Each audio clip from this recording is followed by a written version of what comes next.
Welcome back to Life Mastery Unleashed. I'm your host, Ricky Khamis. Today isn't just another episode about leadership or about discipline or about winning the day. Today is different. Today is about legacy, about conviction, about honoring a man who lived with courage, faith, and relentless drive. We are here to commemorate the life of Charlie Kirk, not with politics, not with controversy, but with truth. The truth that a man who lived on fire for his beliefs, who stood tall when others sat down, who built something out of nothing, left behind a trail that forces all of us to ask the hardest question there is: what are we doing with the time we've been given? Charlie Kirk's life was cut short, but in that short span, he managed to ignite a fire in thousands, maybe millions. Not because he chased comfort, not because he chased popularity, but because he chased conviction. And in a world that constantly rewards compromise, that's rare. Let's get this straight. Life doesn't reward the timid. Life doesn't honor those who bend every time the wind shifts. Life honors the savage, the disciplined, the one who looks fear in the eye and says, "I'm not backing down." That's the kind of man Charlie was, and that's the kind of man you and I must be. Marcus Aurelius once wrote, "Waste no more time arguing about what a good man should be one." Charlie didn't waste time. He lived it. He stood for something greater than himself. And now it's on us to do the same. Think about what it really means to live with conviction. Conviction is uncomfortable. Conviction costs you opportunities, relationships, safety, even peace. But conviction is the only path to legacy. David Goggins says it straight: most wars are won or lost in our own heads. Charlie won those wars daily. He showed up when it was inconvenient. He pushed forward when it was unpopular. He lived the wars in his mind and came out swinging every single time. What's stopping you? Fear, doubt, fatigue, that voice in your head that whispers you're not ready? That's the same voice Charlie shut down over and over again. And if he could, so can you. Charlie's life teaches us this: excuses are the enemy. Admiral McRaven, in his famous "Make Your Bed" speech, said, "If you want to change the world, start off by making your bed." What he meant was simple. Discipline in the small things builds power in the big things. Charlie lived discipline. He didn't start massive movements by luck. He started them by showing up daily, grinding through the boring, the hard, the painful, until it added up to something bigger than him. That's the formula. Discipline stacked daily becomes destiny. Jocko Willink said it best. Discipline equals freedom. You want the freedom to live on your terms, the freedom to build your family strong, the freedom to win in your business, your faith, your body, your marriage. Then you'd better pay the price up front in discipline, because no discipline, no freedom, period. Charlie paid that price every single day. Here's the reality. Most people coast. They get comfortable. They compromise.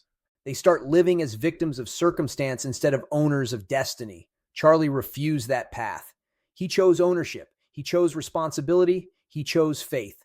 And even though his race ended early, he crossed more finish lines in his short time than most men ever will. That's why we talk about him today. That's why we honor him. So what do you do with this? You take his example and you apply it to your own life. Ask yourself right now, where have I been compromising? Where have I been coasting? Where have I let fear, doubt, or laziness dictate my direction? Be brutally honest with yourself, because if you keep compromising, you'll never honor his example. If you keep coasting, you'll never honor your potential. And if you keep letting fear rule, you'll never unleash the greatness inside you. Winston Churchill said, "Success is not final. Failure is not fatal. It is the courage to continue that counts."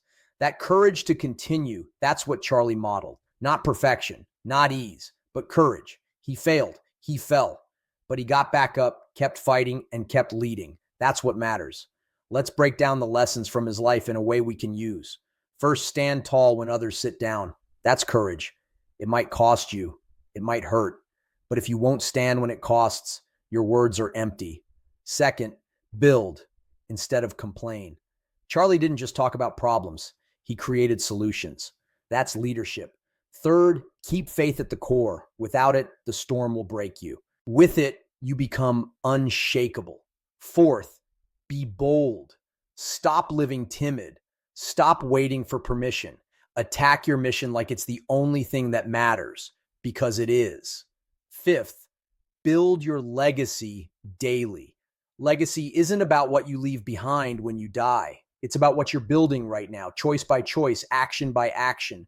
You can live those same 5 lessons. You can take them into your marriage, into your parenting, into your work, into your friendships, into your faith. And if you do, you'll build a life that honors Charlie's example and honors God's calling on your life. The question is, will you? Because most men won't. Most men will nod along, agree, maybe post a quote online, and then go back to mediocrity. But not you. You're here because you refuse mediocrity. You're here because you're built different. You're here because you want more. And more isn't given. It's taken through discipline, conviction, and grind. Marcus Aurelius also wrote, "You could leave life right now. Let that determine what you do and say and think." Think about that. Charlie's life proves it. None of us are guaranteed tomorrow. You could be gone today. The question is, would your legacy be worth remembering? Would your children, your spouse, your team, your friends say you lived with courage, with discipline, with faith? Or would they say you coasted? Every day is a choice. Every day is a chance to live in a way that matters. Charlie made that choice, and now it's our turn. So how do we carry the fire forward? We start by owning our mornings. Stop waking up on autopilot. Wake up with intention. Train your body, sharpen your mind, feed your spirit. If you win your morning, you set the tone for your day. Next, set goals that scare you, not safe goals, not easy ones. Goals that make you nervous, because only then will you grow. Charlie lived uncomfortable. That's why he made impact. You must do the same. Surround yourself with people who hold you accountable. Charlie didn't do it alone. Nobody does. You need men and women in your life who will demand your best, not tolerate your worst. Find your circle, build your tribe, and sharpen each other like iron sharpens iron. Write your mission down. Don't live vague. Don't wander. Know exactly who you are and what you're about. Be the man who says, "I am a husband, a father, a leader, a man of faith, a savage grinder, and I will not compromise." Let that statement be your North Star. And when failure comes, and it will, fail with audacity, then rise with humility. That's how you grow. That's how you build resilience. That's how you build character that lasts longer than your body. Service, love, leadership. These aren't soft words. They're battle cries, because serving your family is a war. Loving your people fiercely in a broken world is a war. Leading with integrity in a culture of compromise is a war. And warriors fight wars. That's what Charlie did. That's what you must do. Now let's take a moment of reflection. Why does this matter? Why take 30 minutes out of your day to hear about a man who's gone? Because his story sharpens ours. Because his life forces us to look at ours. Because his fire now fuels ours. In a soft culture, we need hard men. In a world of excuses, we need ownership. In a society of compromise, we need conviction. That's why this matters. Your kids are watching. Your spouse is watching. Your friends are watching. And even if nobody else was, God is watching. And he has called you to more. So live with urgency. Live with discipline. Live with faith. And never, ever compromise. This is the call, not just to admire a man's life, but to act because of it.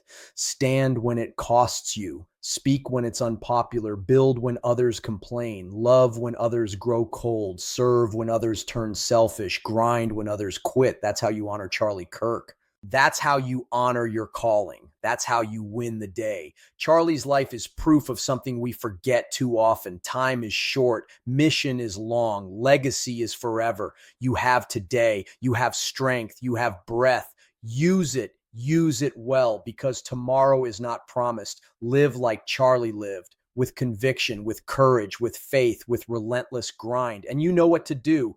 Outgrind, outwork, out hustle everyone.